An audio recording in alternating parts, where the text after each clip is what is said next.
Bonjour à tous, eh bien c'est en mars que l'on va tailler certains végétaux de notre jardin. Alors aujourd'hui je suis très heureux de vous accueillir pour ce nouveau numéro de Mon Jardin by Vincent et regardez cette plante annonciateur du printemps, il s'agit du laurier thym.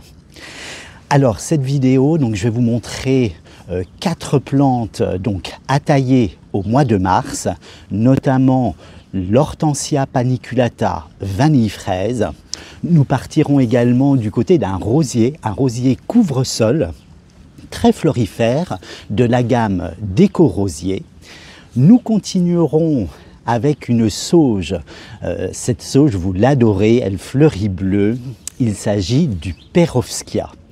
Et enfin, je vous ai gardé un peu la cerise sur le gâteau. Vous avez été nombreux à me demander comment on taillait le lilas des Indes, le Lagerstroemia. Eh bien, c'est chose faite aujourd'hui. Je vais vous montrer comment faire et c'est en ce moment qu'on le taille. Alors, n'hésitez pas non plus à vous abonner à mes réseaux YouTube, TikTok ou encore Facebook. Ça me fait extrêmement plaisir. Vous êtes toujours de plus en plus nombreux à vous abonner, bien évidemment. Envoyez également vos commentaires, j'y répondrai avec grand plaisir. Mais sans plus tarder, regardez ce qu'il vous faudra pour réussir votre taille, mais aussi nourrir vos plantes. C'est en ce moment également qu'on nourrit les plantes. Regardez. Munissez-vous d'un briquet et vous en aurez besoin pour désinfecter la lame de votre sécateur entre chaque plante. Et au passage, je vous propose la marque Baco, qui est un très bon sécateur et puis qui coupe surtout très bien. Ensuite, nous aurons pour enrichir votre sol le fumier lombricomposté qu'on va doubler avec évidemment notre fameux bactériosol. Et enfin, pour apporter un peu de matière organique, mais aussi pour protéger vos plantes du gel, mais surtout de la fraîcheur en été, de la plaquette de châtaignier. Eh bien, commençons par notre première plante. C'est un hortensia que vous adorez. Il s'agit de l'hortensia paniculata vanille fraise.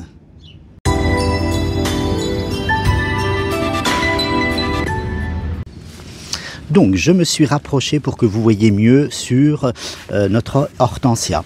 Alors, je me suis muni de mon petit briquet où je vais vraiment venir cautériser, désinfecter ma lame de sécateur. Donc ça, vous le ferez à chaque fois que vous changez d'arbuste ou d'arbre, enfin à chaque fois que vous changez de sujet. Donc, nous revoici. Donc là, vous avez la branche principale et puis ici vous avez les rameaux latéraux et donc ce sont ces rameaux ici que je vais tailler assez court. Et pourquoi je vais le tailler assez court? Parce que notre hortensia, lui, il fleurit sur le rameau de l'année, donc on n'a pas intérêt d'avoir du vieux bois comme ici. Donc là ici c'est pas grave puisque ça fait la structure de notre hortensia, mais moi ce que je veux c'est multiplier les nouveaux rameaux pour avoir évidemment de très belles fleurs. Donc là, je vais compter à peu près 3 yeux, donc on les voit ici, c'est ces petits renflements ici, et donc je vais tout tailler mon arbuste, voilà, à 3 yeux. Donc là je compte 1, 2 et 3, je vais monter la caméra, voilà, donc il est là, et je coupe, voilà. Ensuite, on a une autre branche, donc par ici, voilà, 1, 2 et 3. Donc je vais couper par là. Donc, je vais vous faire un autre exemple. Donc là, on a une très belle branche également qui est ici. Donc là, je peux peut-être monter un peu plus haut pour mon arbuste. Donc là, je vais laisser 4 yeux. Là, il n'y aura aucun problème parce que là, c'est une très belle branche. Donc là, je compte 1, 2, 3 et je monte à 4. Voilà. Et je coupe en dessous d'un œil. Au-dessus, pardon, d'un œil. Voilà. Alors là, ici, il y avait quelque chose d'intéressant. Vous voyez, dans la saison, ça a été cassé. Donc du coup, ça, je nettoie. Et en plus, ma branche, je ne sais pas si vous allez voir, oui, là, ici, elle est toute biscornue. Donc ça, c'est pas tellement intéressant. Donc, je vais couper. Donc, je vais faire ça sur tout mon hortensia. Il y a certaines petites branches, vous voyez, comme celle-ci, bah, je la trouve pas tellement intéressante. Donc là, je vais la couper. Ou alors, vous voyez, là derrière, ici, celle-là, elle n'est pas tellement intéressante. Donc là, je la coupe. Donc je vais éclaircir comme ça pour avoir une harmonie avec, comment dire, des jolis rameaux. Hein. Évidemment, plus les rameaux seront jolis et plus, en fait, vous aurez une floraison bien éclatante. Donc là, je vous reprends juste après pour vous montrer le résultat. Donc mon hortensia maintenant est donc éclaircie. Il faut maintenant prendre le lombricompost. Donc que je vais répartir en surface. Donc là, j'ai pris 500 grammes. Donc que je répartis autour de ma plante. Voilà, généreusement. Parfait. Je vais griffer pour incorporer mon lombricompost. Donc ça, donc j'ai mis 500 grammes. Donc l'idée, c'est vraiment de le faire au printemps, en cours de saison, donc on va dire mi-juin, fin juin. Et puis on le fera également donc à l'automne. Donc vous avez vu, j'avais du paillage, hein, c'était de la plaquette de châtaignier. Donc je l'ai enlevé et là j'ai mis mon lombricompost au contact donc de ma terre. Ensuite, je vous ai parlé du bactériosol. Donc là j'ai mis 30 grammes et je viens répartir mes petits granules tout autour de ma plante. Voilà. Donc pas la peine de griffer. Avec l'humidité, donc notre granule va se désagréger et va rentrer donc dans la terre. Et évidemment, hein, toutes les bactéries qui sont dans ce petit bactériosol donc vont travailler, vont désagréger tranquillement mon paillage. Alors vous allez faire ça donc sur toutes les plantes que je vous présente aujourd'hui. Hein, c'est la même, la même façon de procéder et la même façon de procéder dans votre jardin. Hein, ça sera exactement la même chose. Je ne vais pas vous remontrer à chaque coup cette étape. Hein, vous la connaissez. Il faut nourrir le sol pour que la plante trouve de quoi avoir des nutriments et pouvoir se développer. Ensuite, quand j'ai fini donc mon petit mélange, et bien là je remets évidemment mon paillage, voilà, tout autour de ma plante. Je remets tout ça en place et j'aurai plus qu'à arroser donc généreusement pour faire dissoudre mes petits granules de bactériosol. Voilà, donc là vous avez eu la bonne méthode. Donc, pour bien entretenir vos plantes et nourrir le sol, hein. Je vous rappelle, le sol est extrêmement important. On va dire c'est 80% de la réussite. On a un sol vivant. Allez, on va passer à une autre plante maintenant.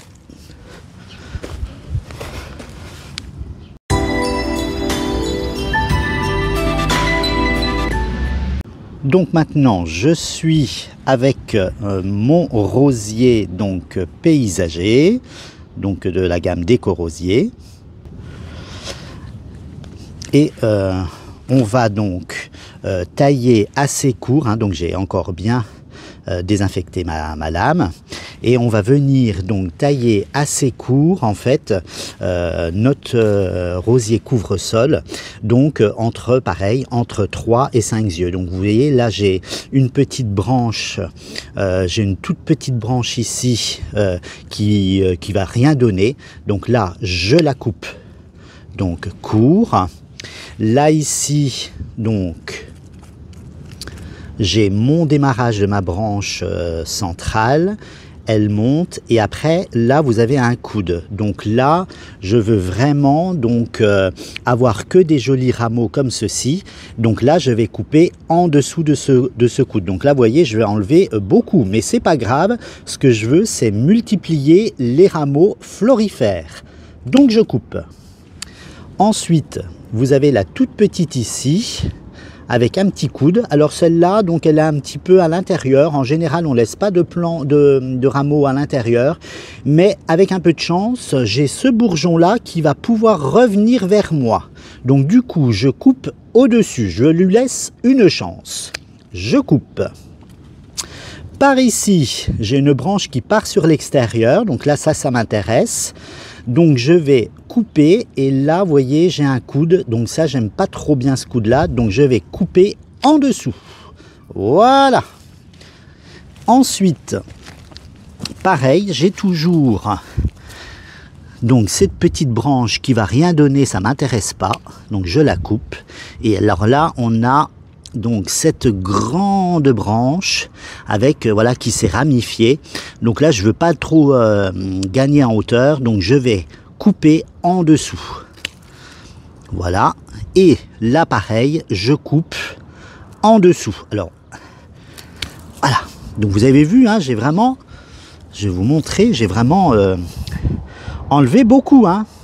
Donc là c'est j'ai rabattu à peu près à bien 25-30 cm hein. Là ici j'ai une toute petite branche, pareil, je coupe. Et puis là pareil, juste ici, tac. Donc j'ai très éclairci en fait mon rosier. Ah tiens, j'en ai oublié une là. Ça je coupe, ça m'intéresse pas. Donc j'ai vraiment éclairci au maximum, hein, vous voyez, il me reste plus grand chose, mais justement le rosier va provoquer en fait d'autres rameaux floraux, hein. On voit déjà que ça veut démarrer ici. Donc là comme tout à l'heure je vais rajouter donc mon lombricompost autour et puis mon bactériosol. Donc là je fais comme tout à l'heure, donc ça je vous le remontre pas. Maintenant passons à la sauge maintenant.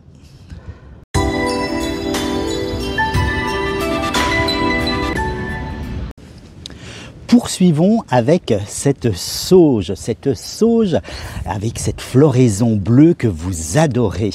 Il s'agit du Perovskaya.